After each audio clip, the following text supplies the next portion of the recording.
Hello दोस्तों, चीनी यानी शुगर हम लोग रोज खाते हैं, फिर चाहे चाय कॉफी में हो या मिठाइयों में। पर क्या आपने कभी सोचा है कि आखिर दानेदार सफेद चीनी किस चीज से बनती है और फैक्ट्री में से कैसे बनाते हैं? तो चलिए जानते हैं इस कमाल की वीडियो में कि चीनी यानी शुगर कैसे बनती है। इसलिए वीडियो को बिना स्किप किए एंड तक जरूर देखना।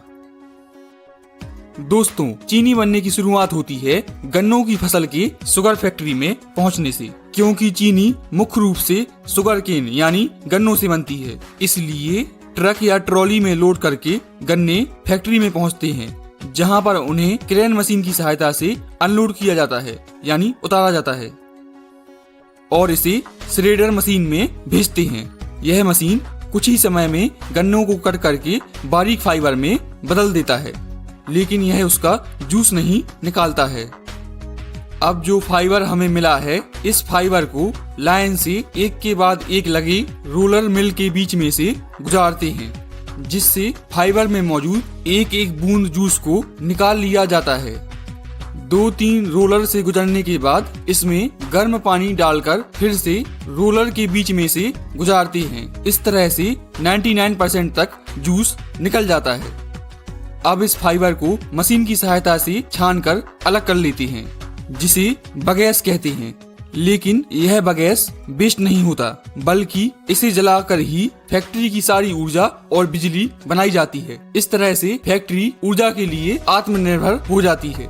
अब इस प्रोसेस से निकले जूस को छानकर बड़े बड़े टैंकों में इकट्ठा कर लेते हैं, जिसे हम रॉ जूस कहते हैं।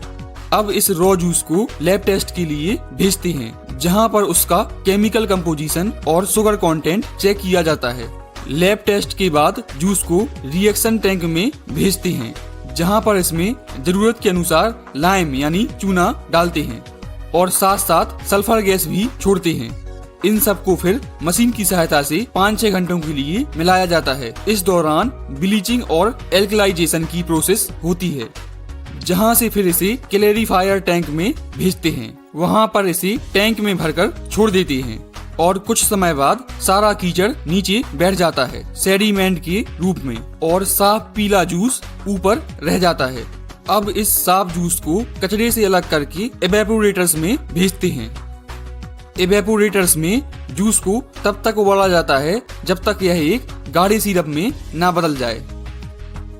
अब इस सिरप को प्रोसेसिंग टैंक में भेजते हैं, जहां पर इसे पहले गर्म करते हैं। फिर इसमें पहले से बनी चीनी के कुछ दाने डालकर ठंडा करते हैं, जिससे ठंडा होने पर बाकी सिरप भी शुगर क्रिस्टल यानी दानों के रूप में जमने लगता है।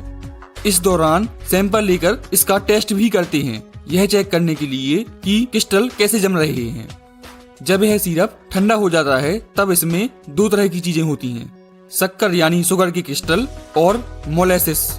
मोलेसिस एक गुड़ की तरह दिखने वाला लिक्विड होता है, लेकिन यह गुड़ नहीं होता।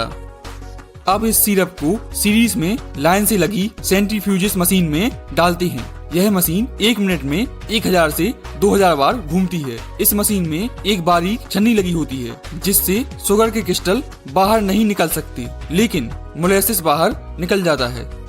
पर इस मोलेसिस में भी कुछ शुगर के क्रिस्टल रह जाते हैं, इसलिए इस मोलेसिस को भी 2-3 बार सेंट्रीफ्यूजिस मशीन से गुजारते हैं, जिससे ज्यादातर शुगर के क्रिस्टल निकल जाएं। अब इन शुगर क्रिस्टल को इकट्ठा करके कन्वेयर की सहायता से ड्रायर में भेजते हैं, जहां पर इसे हल्के गर्म वातावरण में सुखाया जाता है। अब हमें हल्के भूरे रंग की यानी ब्राउन कलर की शुगर यानी चीनी मिल जाती है, जिसे रॉ शुगर कहते हैं। लेकिन अभी यह उस तरह की सफेद नहीं होती। जिस सफेद चीनी का इस्तेमाल हम लोग करते हैं, उसे रिफाइंड शुगर कहते हैं। रॉ शुगर से रिफाइंड शुगर बनाने के लिए रॉ शुगर को डिस्टिल्ड वाटर यानी पानी में अच्छी तरह से घोल लेते हैं, ताकि सारे क्रिस्टल अच्छे से घुल जाएं। फिर उसे सैंड एंड ग्रेवल फिल्टर से गुजारते हैं, जो इसमें मौजूद रेत और कंकड़ आदि को छानकर अलग कर देता है। वहां से फिर इसे डीकलराइजेशन टैंक में भेजते हैं, जहां पर चीनी को सफेद करने की प्रोसेस होती है। भारत में इस प्रोसेस के लिए ज्यादातर सल्फर डाइऑक्साइड गैस का इस्तेमाल होता है या फिर एक्टिवेटेड कार्बन का उपयोग करते हैं। लेकिन यूएस जैसे कई देशों में बोन चार का उपयोग करते हैं, जो कि पशुओं की हड्डियों से बनता है। इसलिए भारत में मिलने वाली ज्यादातर शुगर डबल सल्फेटेशन मेथड के द्वारा साफ की जाती है, जो कि एक सस्ता और शाकाहारी तरीका है चीनी को सफेद करने का। पर इस वजह से कुछ सल्फर चीनी में रह जाती है, जो स्वास्थ्य के लिए नुकसानदायक होती है। इसलिए आपने सल्फर फ्री शुगर के बारे में सुना होगा, जो कि एक्टिवेटेड कार्बन या फिर बोन चार के द्वारा बनाई जाती है। तो चलिए आते हैं अपने मेथड पे। डीकलराइजेशन टैंक में छने हुए घोल यानी सॉल्यूशन को भरकर कुछ समय के लिए छोड़ देते हैं। इस दौरान टैंक में मौजूद सल्फर डाइऑक्साइड या फिर एक्टिवेटेड कार्बन सारे कलर को एब्जॉर्ब कर लेता है, यानी सोख लेता है और एक क्लियर सफेद लिक्विड बन जाता है, जिसे फिर वैक्यूम एवेपोरेटर में भेजते हैं, जो इसमें मौजूद पानी को गर्म करके निकाल देता है और एक गाढ़ा सिरप बन जाता है। इस सिरप में कुछ चीनी के दाने डालकर ठंडा करते हैं, जिससे ठंडा होने पर यह शुगर क्रिस्टल यानी दानों के रूप में जमने लगता है। अब एक बार दोबारा इसे सेंट्रीफ्यूजेस मशीन्स में डालते हैं, जिसमें बारीक छन्नी होती है, जिनसे चीनी यानी शुगर के क्रिस्टल नहीं निकल सकते, लेकिन पानी और मोलेसिस के बचे हुए पार्टिकल्स निकल जाते हैं, क्योंकि यह मशीन बहुत तेजी से घूमती है, जिस कारण सेंट्रीफ्यूगल फोर्स जनरेट होता है और सिर्फ व्हाइट शुगर क्रिस्टल यानी सफेद चीनी के दाने रह जाते हैं, जिसे फिर घूमते हुए रोटेटिंग ड्रायर मशीन में भेजते हैं, जो इसमें मौजूद नमी को अलग कर देता है और जो शुगर क्रिस्टल यानी दाने आपस में चिपके रहते हैं उन्हें भी अलग कर देता है।